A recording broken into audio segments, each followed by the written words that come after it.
Hi everyone, welcome back to Idea X Hub.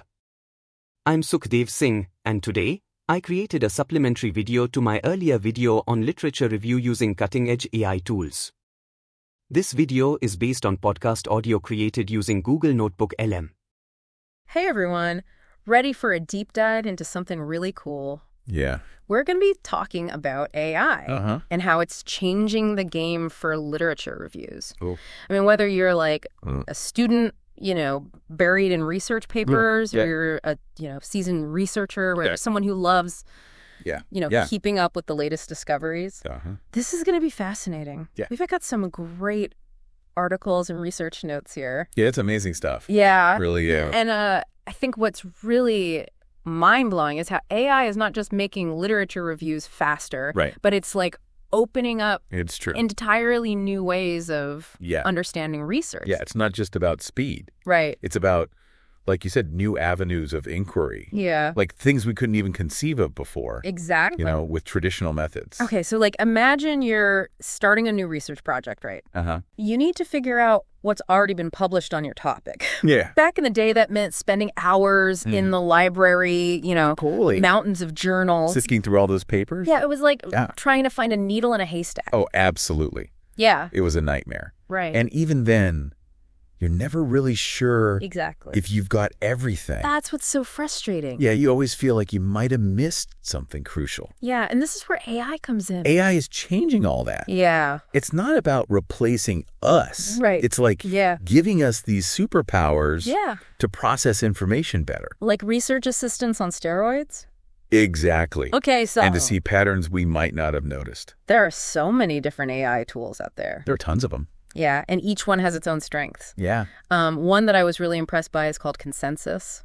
Oh, yeah. Consensus is amazing. It's not just a search engine. It's like having a whole research team on call 247. Okay, so think about it this way. Yeah. You can ask Consensus a research question. Like, what's the effectiveness of mindfulness for reducing stress in healthcare workers? Okay. Something like that. Right. And it goes through millions of research papers. Billions. And gives you a concise answer. It's all backed up by research. Based on, actual evidence. Real science, not just opinions. Yeah. And the coolest part is this thing called the consensus meter. Oh, yeah. The consensus meter is a game changer. Right. It tells you, how much agreement there is among scientists on that particular topic. So you can see, instantly whether a finding is widely accepted. If it's solid. Yeah. Or if there's still a lot of debate. Or if it's still up in the air. Exactly. So you're not lost in this sea of conflicting opinion. It cuts through all the noise. Right. And it's amazing. What's great is it also gives you a list of all the papers it looked at. Yes. So you can always dig deeper. So you can go back to the source. Yeah, if you want to. Yeah, if you want to do a deep dive. Yeah. Okay. So Consensus is great for getting quick answers and seeing what the scientific consensus is. Exactly. But what if you want to explore the research in more detail? Okay. Well, there's a tool called SciSpace. I love SciSpace. Yeah. It's got this awesome Chrome extension. Yes. So you can just be browsing the web. Instead of just reading something. Yeah. And boom. And you can instantly get summaries and insights from research papers. Right there. Right there in your browser. Without even having to leave the page. It's so convenient. Yeah. And one of the things that makes SciSpace so cool. Yeah, one of the best things about it. Is that it lets you compare multiple papers. Side by side. Side by side. You can see how they're different. You can see how they differ in their methods. Yeah, their methodology. Yeah. Their findings. Their findings, yeah. The people they study. The populations, yeah. Yeah. It's incredible. So you're getting a quick grasp of the nuances between different studies. It really is. And I'm a very visual person. Oh, me too. So I love that SciSpace can also generate charts and graphs from the data in the papers. It makes the research come alive. It really does. It's it's not just words on a page anymore. It's not just dry data. Right. It's like you can see the patterns, and the trends, and we've only just scratched the surface. There's so much more. Yeah. There's this tool called Elicit. Oh, Elicit is powerful. Yeah. That one's really impressive. If you're looking for a really comprehensive research assistant, It's like the ultimate research assistant. Elicit is the one. Yeah. It can do everything. Yeah. It can do it all. From extracting data from PDFs to generating lists of key concepts. It can even help you find research gaps. Which is amazing. Which is... if you're trying to find your own niche. Yeah, if you're trying to figure out, like... yeah, where the unexplored territory is. Where to focus your research. Exactly. And you know what's amazing? What? It's actually user-friendly. It is. Even for someone like me. I know, right? Who's not a tech expert. Yeah. I can use it. It's surprisingly intuitive. It's almost like having a personal research tutor. It's like having a tutor right there with you. Guiding you every step of the way. Yeah. And speaking of tutors, there's another tool that's kind of like having a conversation with the research itself. Oh, yeah. Have you heard of Chat PDF? Chat PDF. It's crazy, right? Oh, wild. You can talk to a research paper. You can actually chat with a PDF. Like it's a person? Yeah. You upload a paper, and then you can ask it questions. Using natural language? Like you would ask a colleague. Like you would ask a person. Yeah. You can say things like, summarize the key findings. Or explain this figure. Explain this figure. What are the implications of this study? What are the implications? Yeah. It's like having the author paper right there with you. I know. Ready to answer your question. Mind-blowing. I know, it sounds too good to be true. Almost like magic. But it's real. It is.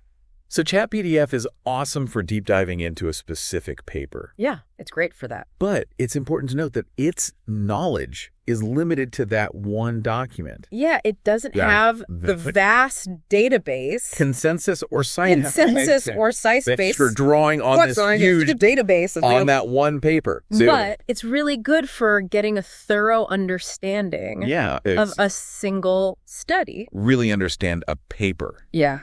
Chat PDF is your tool. Okay, so we've talked about tools that can answer your research questions, summarize papers, and even let you chat with PDFs. It's amazing, right? But things get even more interesting when we start talking about tools that can help us visualize the connections between studies. Oh, yeah, the visualization tools. Lit maps, connected papers, Research Rabbit. These are powerful tools. These tools are amazing. They let you see. They let us see the research landscape. The whole research landscape. In a whole new way. In a way you couldn't before. Yeah, like imagine being able to map out an entire field of research with each paper represented as a node.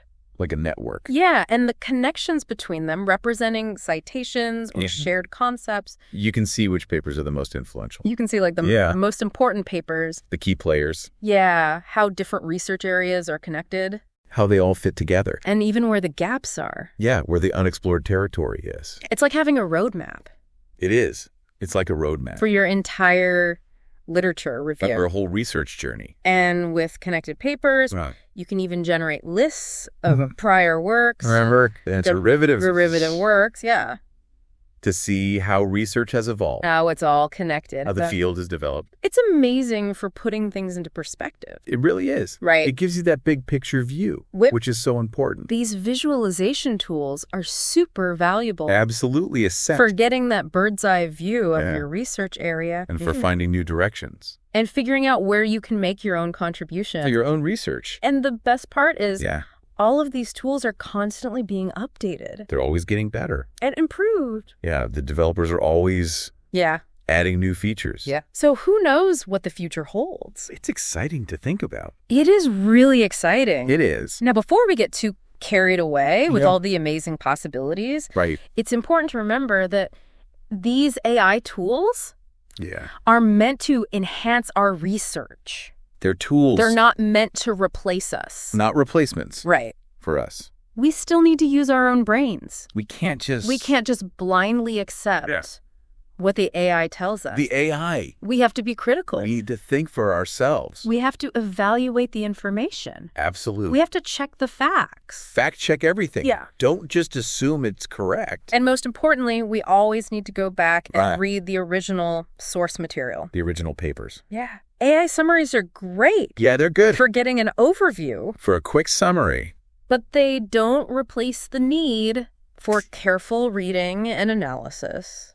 The deep dive of the full text. Into the original research. I like to think of it this way. Yeah. The AI is like a detective gathering clues. Right. But you're the one who has to piece together the evidence. You're the detective. And solve the case. Who cracks the case. So for all of you listening, if you're intrigued by AI, by the possibilities of AI, don't be afraid to dive in. Explore. There are so many resources out there. Online courses. Open source tools. Communities of people. Yeah. People who are passionate about AI. Who want to share their knowledge. Experiment. Ask questions. Push the boundaries. Don't be afraid to try new things. You don't need to be a computer scientist. No, you don't need a PhD. To get involved. All you need is curiosity. A willingness to learn. And a desire to make a difference. AI is for everyone. Yeah, it's a tool that anyone can use. So go out there. Explore. Discover. Learn. Who knows? You might just make the next big breakthrough. You might change the world. It's an exciting time to be alive. It really is. We're at the beginning of something amazing. We're on the cusp of a new era of discovery. And the possibilities are limitless. And that's a wrap on our deep dive into AI and research. Thanks for joining us. We hope you've enjoyed the journey. We hope you've learned something new. And that you're feeling inspired. Inspired to explore the world of AI. To ask big questions. To push the boundaries of knowledge. Until next time. Keep learning. Keep exploring. Keep asking questions. And keep changing the world.